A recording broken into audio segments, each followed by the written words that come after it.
Trichy Jamal Mohammed கல்லூரியில் நடக்கிற சிறுபான்மையினர் உரிமைகள் நாள் விழாவுக்கு என்னுடைய வாழ்த்துக்களை முதல்ல தெரிவிச்சுக்கிறேன். நாடு இன்று எதிர்கொண்டிருக்கும் சூழல்களை எல்லாம் பார்க்குறப்போ சிறுபான்மையினர் நலனில் அக்கறையும் ஜனநாயகத்தின் மீது பற்றும் சகோதரத்துவத்தின் மீது நம்பிக்கையும் கொண்டவர்கள் இந்த மாதிரி நிகழ்ச்சிகளை நடத்தி நல்லிணக்கத்தை ஏற்படுத்த வேண்டியது அவசியமாக இருக்குது. திராவிட முன்னேற்றக் கழகம் ஆட்சி பொறுப்பேற்கும் போதெல்லாம் சிறுபான்மை சமூகத்தின் மேம்பாட்டுக்கான நலத்திட்டங்களை பார்த்து பாசத்தோடு செய்வோம். அதனால தான் வரலாற்று பக்கங்களில் திராவிட முன்னேற்றக் கழகம் சிறுபான்மையின சமூகத்தின் காவலனாக போற்றப்படுது. பேரறிஞர் அண்ணாவும் முத்தமிழறிஞர் கலைஞரும் காட்டிய வழியில் சிறுபான்மையின சகோதர சகோதரிகளின் அரணா பணியாற்றி வரும். உங்கள் இன்னல்களை துடைக்க தோழமையோடு உடனிருக்கிறோம்.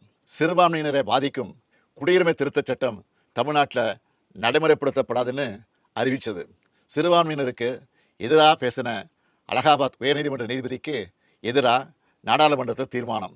வழிபாட்டுத் தலங்கள் சட்டத்தை மாற்றணும் என்ற பாஜகவின் திட்டத்துக்கு எதிராக சட்ட போராட்டம்னு தொடர்ந்து சிறுபான்மை உரிமைகளை காக்க செயல்பட்டு வரோம். நாடு இன்னைக்கு இருக்கிற நிலையில் சிறுபான்மை சமூகத்தின் உரிமை மற்றும் பாதுகாப்பை உறுதிப்படுத்துவதற்கான நடவடிக்கைகளை தீவிரப்படுத்த வேண்டியது அவசியத்தை நாம் எல்லோரும் உணர்ந்திருக்கிறோம்.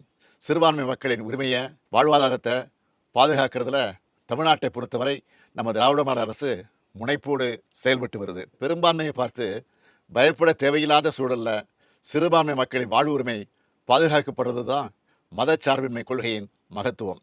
அதுக்கு மிகச்சிறந்த எடுத்துக்காட்டு தமிழ்நாடு. இருந்தாலும் இந்திய அளவில் நிலவக்கூடிய சூழல் நம்மளை கவலைப்பட வைக்கிறதா இருக்குது.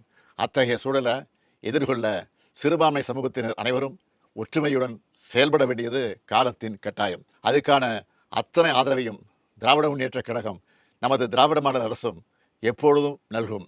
இந்திய அரசமைப்பு சட்டம் வலியுறுத்தும் மதச்சார்பின்மை கொள்கையை திராவிட முன்னேற்றக் கழக அரசு என்னாலும் எந்த நிலையிலும் பாதுகாக்கும்.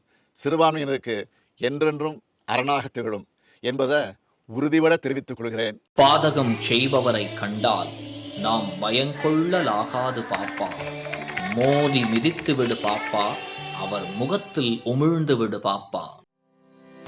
அண்மை செய்திகளை உடனுக்குடன் தெரிந்து கொள்ள இணைந்திருங்கள் இயம்நாடு தொலைக்காட்சியுடன்.